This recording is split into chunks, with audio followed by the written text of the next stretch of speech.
If you've seen Gravity Falls, you already know that it takes place in a universe that's part of a larger multiverse, including several alternate dimensions where key events in the series take place. It's a very vast universe with many unexplored corners, so there is no shortage of theories about connected universes. With this in mind, I found it very curious that, while I was going through Bill's book, I noticed that at the end, where we see Bill being reformed, in the Terra Prisma, we can also see the helmet of Amphibia's core, half hidden behind the other villains from different dimensions. This piqued my curiosity because it means that, canonically, the core ended up in an interdimensional reformatory after all the ultra imperialist chaos we saw in Amphibia. And up until now, I was only aware that there were some codes referencing the Titan's blood and Caleb Whitbane in the book connecting with the Owl House. Besides certain theories I had read somewhere that suggested Ida had interfered in the Gravity Falls universe a long time ago, that little discovery of the connection with Amphibia led me to investigate everything more thoroughly, and it turns out that this universe was much more connected than I thought.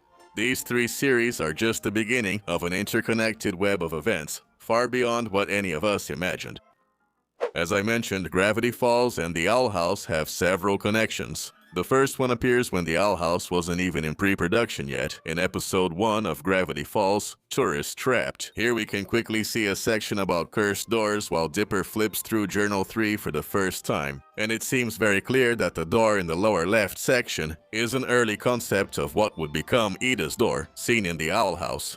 Which makes perfect sense when you find out that Dana Terrace, creator of the Owl House, worked on Gravity Falls. The journal page, which we were able to read later, mentions that these are doors that, if an innocent human passes through them, can take them to another dimension from which they will never return, or maybe even cause instant death. Ford isn't sure because he never had the guts to go through one of these doors himself. This is a very good description of Ida's interdimensional door, and it seems that Ford saw it during his investigations, and although he didn't go through it despite his scientific curiosity, he did immortalize it in a drawing for his journal. These doors briefly reappear in the story Face It from the comic The Lost Legends, which is very convenient because here there's another direct reference to the Owl House, and this time it's much more solid. This is one of the few opportunities we have to see the inside of Journal 1, and right on the right side of one of the panels we can see this, the corner of a page talking about the legendary Islas Hervientes, or the Boiling Isles in English, which directly confirms to us that Ford investigated them during his early years in Gravity Falls. And this gives me the perfect opportunity to talk a little about the timeline we're dealing with. You'll notice that these mentions don't directly reference the events seen in the Owl House, and that's because Gravity Falls, besides being produced earlier, takes place in the year 2012. As we'll see later, the overall timeline doesn't seem to be very organized, so to speak, but the consensus in the community is that Amphibia and the Owl House happen in a relatively close period of time, with Amphibia taking place in 2019 and 2020, and the Owl House in 2022. There are some retcons and minor inconsistencies due to the general disorder of this kind of series, but this tells us that, if there are more connections, we'll mostly find them in these 2 shows, which show us what happens after Gravity Falls, and there really are more connections. There are a lot of small references, like Dipper's cap and Mabel's sweater design seen in the Owl House, or Stan's little doll and Gideon's plushie in Amphibia, among several others. And well, it's very important to understand that these aren't necessarily indications of a shared universe, and they seem to be more like Easter eggs or fun references to these other series, keeping in mind that their respective creators worked together on Gravity Falls, and we should keep this in mind because there will always be a ton of random references in any TV series you can think of, and they're not necessarily confirmations that it's a shared universe with interconnected stories. What we're looking for are stronger connections, evidence that can shed some light on the interaction between these stories after those sightings by Stanford 20 years before Gravity Falls. Something like this: ex-wives. Old Goldie, marriage in Las Vegas, a cursed old geezer with gold teeth. No, wait, it's not this one. Marilyn, fake, Namie, marriage in Las Vegas, a cursed old geezer with gold teeth. Nah, that's the one. Yeah, it turns out that if we go to the secret website from Bill's book, thisisnotawebsite.com, and enter Stanley's name, a bunch of times we'll get a Wheel of Fortune and extra information about his life, including a list of his ex-wives. And I swear I've seen the name Marilyn somewhere else before. Yeah, we know that Ida Clothorn has used that name as her fake identity, while she goes around the earth stealing things to sell them later in the demon realm. And now that I think about it, she really is a damned old hag with a gold tooth, quite literally. And we even see a wanted poster with her face in the Gravity Falls Lost Legends comic. In fact, after doing a bit more research, Dana Terrace herself mentioned in Q&A sessions that Ida has already been to Las Vegas and wasn't impressed at all by what she saw. And if you want a more solid confirmation, we have this little monologue from Stan in the commentary for the episode Little Dipper. You probably want to hear about my ex-wife, right? Okay? You know, there's not much to tell. I bring her up every now and then. I tell jokes. You know, sometimes comedy comes from a place of pain. You know, I was actually married for less than a day. Vegas situation. Reached for the same slot machine handle, and it was love at first sight. Marilyn. She had hair like an airline stewardess and a neon pink shirt that said, over 30 and very flirty. Man, I was putty in her hands. You should have seen the way she threw diamonds. One time, right at my head. Turns out she only married me to distract me while she stole my car and all my winnings. And I guess her name was fake and her hair was fake.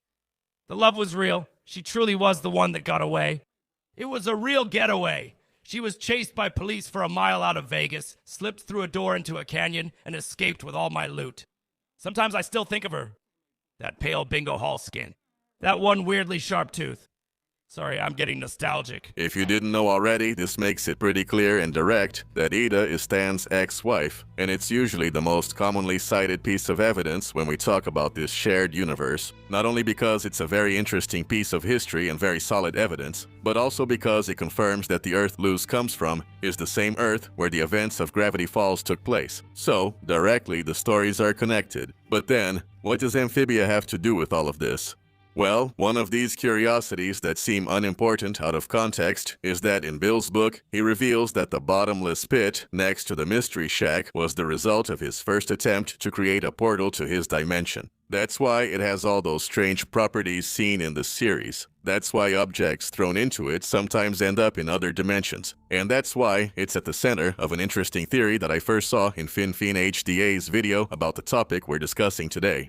In the episode of Amphibia Journey to the Archives, the planters make a mountain out of a bunch of books to reach a skylight, and one of these books is one of the journals, something that could be dismissed if we were in any other context. But we know that all three journals were thrown into the bottomless pit, and it seems that only Journal 3 came back a few years later. So, the implication seems to be that one of the other two journals ended up in Amphibia, traveling through time and space to be found by Mycroft Newtback long before the events of the series. And keeping this in mind, it's also pretty convenient how Gideon's plush and Stan's figurine are merged that exist within the universe. These aren't just simple references like I thought at first. Gideon sold these plushies as his own merchandise, and Stan had these dolls with his face on them in the Mystery Shack's shop. They're items that most likely fell through the bottomless pit, which caused them to end up in Amphibia's dimension. This hint that Amphibia is a parallel universe to Gravity Falls is mentioned directly in the Wax Museum episode of Amphibia, where we can see a frog version of the Mystery Shack with an evil Stan called Mr. Ponce and a Sususrana, referencing the fact that versions of themselves exist simultaneously in several parallel dimensions, completely unaware of each other's existence. It's the most direct confirmation that it's one of the dimensions in the Gravity Falls universe, and it directly explains the strongest evidence of all. During the first few minutes of the episode True Colors from the second season, during a flashback that takes place on Earth, Marcia finds a very interesting book in a library, The Extraordinary Guide to Magic and Mystery by Dr. P. This book, besides explaining how the Calamity Box works, has an image that refers to parallel Gravity Falls. The version that refers to the story of the cabin refers to the Gravity Falls cabin. It's possible that the author of this, Dr. P, is Dipper Pines, but I don't think that at age 20 he would have managed to become a doctor, so it could also be Stanford, someone a little older, publishing a last book before his retirement. But what this means is that the Pines were indirectly involved in the Amphibia events, because it was that book that caused Marcy to get interested in the box. It set in motion the chain of events that led to the three teenagers ending up trapped in that world of Ranita. And if that's not enough for you, the Owl House itself appears as one of the possible destinations of Frake's portal in Amphibia. In the final episode of Season 2 and the first episode of Season 3 of The Owl House, we directly see a news article about Anne and her return from Amphibia. And of course, there are other small connections like the shirt from Gafani's game, Romance Academy 7, worn by the guy who appears in the episode Anne's Birthday. And I always found Valeriana's necklace in Amphibia curious because it reminds me of the emblem of the Time Police from Gravity Falls, which has a lot of other implications. So, since I think I convinced you a while ago that this shared universe is real, now I could focus on talking about the world between worlds from the Owl House and connecting it with the Nightmare Realm, even though they clearly have nothing to do with each other. Or I could try to unify the cosmic lore of all the series. Or I could talk about the other bunch of references that exist between these series, even if they're just drawings of Bill Cipher or plushies of the characters. But I think something more interesting to end this video could be to talk about the other series that this universe extends to. The one you probably already know is Rick and Morty, which also deals with a gigantic multiverse where the world of Gravity Falls exists, something we know because both series have been referencing each other for years.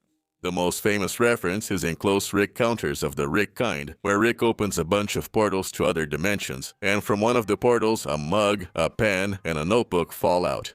Well, in the Society of the Blind Eye, Stan drops those three things through the portal under the Mystery Shack, directly connecting both universes. There are a bunch of other references, several appearances of Bill Cipher in Rick and Morty, the silhouettes of a Plumbus and a Zagarian in Journal 3, and even a code on Stanford's wanted poster that says Rick was here. But the best reference, in my opinion, is in Morty's Mind Blowers, where we see the memory tubes with the names Stanford, Pines, and Bill Cipher. This tells us that Rick and Morty met Stanford and Bill, but the event was so horrible that Rick had to erase Morty's memory. And of course, you might wonder why this isn't referenced later in the series when we look back at Rick's past. And that's because, well, in the legends we see that the Society of the Blind Eye has Rick Sanchez's memories related to Gravity Falls and its inhabitants. That is, only Stanford and Bill remember what happened. And by a twist of fate, Rick and Morty themselves ended up with no memory of what happened. There are a bunch of other series with more or less solid references to this bigger universe, like Gargoyles, because of the illustration in the book Marcy Finds, Big City Greens, because of this claw machine full of references, Inside Job, because of this drawing of Bill Cipher and other references, and Star Versus, The Forces of Evil because of the Gravity Falls tourists, the several times sticker, and the appearance of Seuss in one of the episodes. The connection of these series with the shared universe is somewhat questionable, since it's not as direct as the others. And what about Star? I don't even know if it's possible because of the way that universe works, but I think it's worth mentioning that it's quite possible they're connected to the rest of the stories we see here, even if it's just as a parallel dimension, without major connections, like in the case of Big City Greens or Inside Job. But there's one last officially connected series that I'd like to mention and that you probably don't know about, which appears in Bill's book. In the same panel where we see the core helmet from Amphibia, where all of this started, there are other villains, and among them is a gigantic floating black cube. This is none other than the Black Cube of Darkness seen in Season 2 of Galaxia. Wonder, who originally stole souls and was a terrifying villain, but reformed thanks to Wander in his last appearance. And apparently, he now works as a therapist for other supervillains at Solotol's Theraprism, which connects Wander in an ultra-official way with the Gravity Falls universe. And at this point, it already makes me wonder if they have future plans. All in all, wonder too much. Ultra oficial con el universo de Gravity Falls, y en este punto ya me hace pensar si tendrán planes a futuro con todo esto. Although we probably won't see a direct crossover of these series in the near future, these are universes whose stories were directly and intentionally connected by their creators. And as we saw in Bill's book, their characters have coexisted for a very, very long time. So some may have been lobotomized and don't remember it, like what happened to Rick and Morty. So, I hope you enjoyed this video. Give it a like if you did, subscribe for more videos like this, and I'll see you in the next video. Goodbye.